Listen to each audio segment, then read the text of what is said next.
Alright, today I'm going to show you guys how to put in a evaporator core and a Dodge Ram 1500. This is my 99 model. This will be the third time I've done it this month, so I figured I'd help some guys out. Let's get started. Alright, the first thing we're going to do is take the battery loose.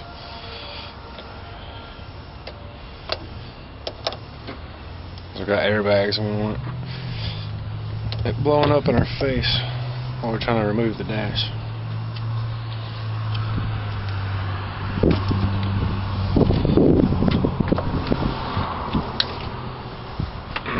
Should wait 10 minutes after you do that, technically.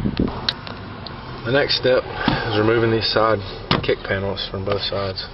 There's a screw here, pull this up, pop it out. On both sides.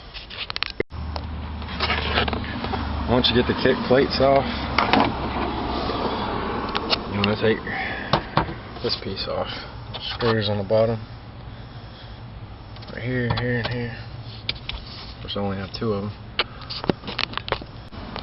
Alright, now that we've got that off, there's two bolts, two nuts holding the steering wheel up. I don't know if you can really see them. They're 10 millimeter. There's one on each side. And you drop the steering wheel down. Be careful when you do, because this right here controls where your gear shifter thing is at. So if you let it fall down too hard, you'll pull this. So when you pull your stick down, gear shifter, your little thing won't move across to tell you what gear you're in. You'll have to count. So just keep in mind, not let that drop down real hard, or you'll have to mess with that. You can see where I've had to epoxy it. Looks like the epoxy's come loose. Alright, you can see now that the steering wheel's down. All the weight's hanging on that wire. This thin little bitty wire. I don't know if you can see it right there. It's brown.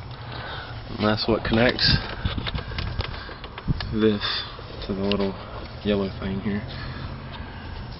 Alright, next, there's 5 screws across the dash you got to take out, and the best thing for that is a ratcheting screwdriver. Get the little piece to put sockets on it. The 8 millimeter. It's good work. Makes it easy to get it out. Okay, now that the dash is loose at the top, there's 2 screws right here, or 2 bolts on each side underneath where the kick panel was. You need to go ahead and get those loose. And that is a 13 millimeter. Alright, now we've got those 2 side bolts that are under the kick panels out. I'm going to focus on the center of the dash. Take these 2 screws out. There's 2 10 millimeter bolts on this side and this side. Pop these out and we'll be able to lift the dash up and we'll secure it, and then we can start working on getting the box out. Now you can see that the dash is already somewhat coming out by itself. What you want to do is when you start pulling it out, hook a bungee cord to something right there, either the hole where the bolt was or the one above it. What I do is I just secure it to the old shit bar right here. One thing I forgot to mention before you pull the dash all the way out, let's put the key in it. Drop it down as far as it'll go. Get the gear shifter out of the way so you can lift it up and kind of pull it. Lift it up and pull it out a little bit and secure it. Lift it. Alright, there it is, secured with the bungee cord to the old shit handle. And there's the old box. Alright, the first thing we're going to do for disconnect this one and this one.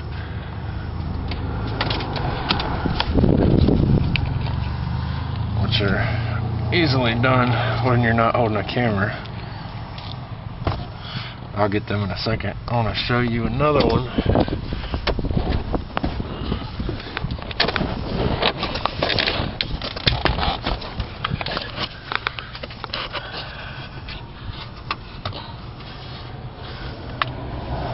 There's a white box.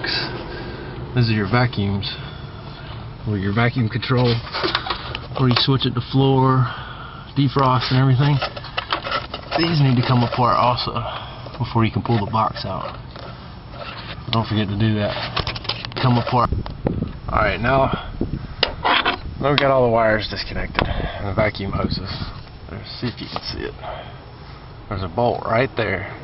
There's a deep well, 10 millimeter, and there's another one right there. That one has a ground wire to the heater core. There's 2 bolts on that one holding it on. So we'll go ahead and get those off. Like I said, it's a 10 millimeter deep well. This is what I use to get them off with. Makes the job easy. Well. Alright, now that we're done inside the cab, for the time being, we'll start working right here. We have to get the computer off here. Just screw there, and there's another one hiding right there. I'll go ahead and get that off and show you what's behind it. Alright, now that we got that off, just flipped it over and laid it down. There's a few more bolts we gotta get. Alright, this one. There's one right there. Alright, there it is. And the one that's holding up this cylinder right there with a ground wire on it. Take those 3 down. Mine also has another one way back up in there. You can just barely see it over the top of that heater hose. They never had a bolt on it. I don't worry about that one, but you might have that bolt there. Alright, we'll go ahead and get that apart too. I don't worry. Alright, now that we've got all those bolts loose, there's one vacuum hose right there coming out of the firewall. I've already got it disconnected. This is where it went into right here. This T. Let's pop it loose, and then we're going to take the heater hoses off and disconnect these quick connects. And then our heater box should pop right out. Now everything's loose. Hoses are loose. The quick connects are loose.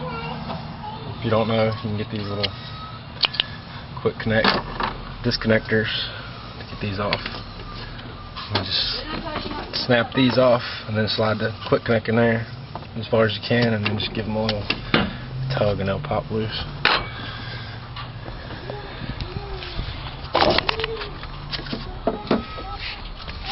Now the box is ready to come out.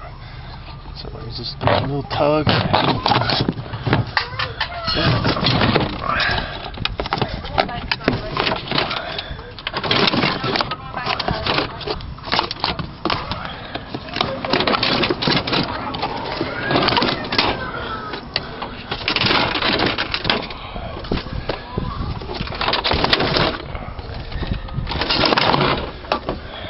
I like that, one-handed.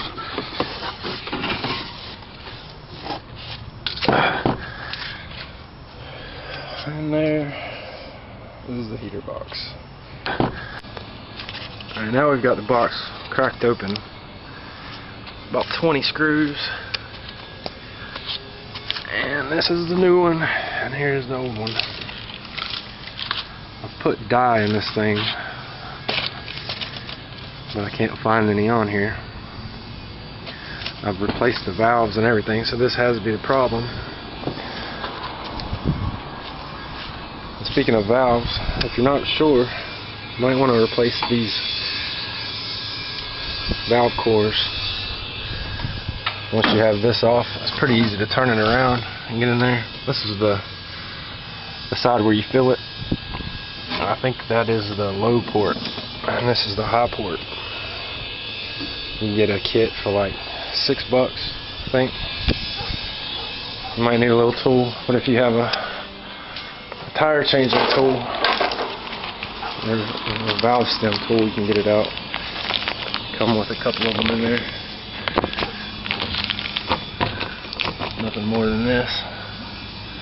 Could save you a couple $100. Comes with extra caps, everything else. Oh, I'm gonna run up the Lowe's, get some weather stripping to go around the side. Take some soap to these and soapy water and slide these off, transfer them to here, and put it all back together. Hopefully I'll have some AC by tomorrow morning. Thanks for watching. I'll have some. Alright, and one last note. These are the only things you need to do it. 13mm for the two side bolts underneath the kick panels. 10mm, 8mm, 11mm, 2 extensions for the 1/4 inch or drive. A small flathead to get your hose clamps off your heater. This helps get the dash bolts out. If you have this little thing, you can connect to put sockets on it. And to disconnect the battery, 1/2 inch, and 2 quick connect disconnectors. That's it. Hope I helped everybody. If you could, post some comments, I would appreciate it.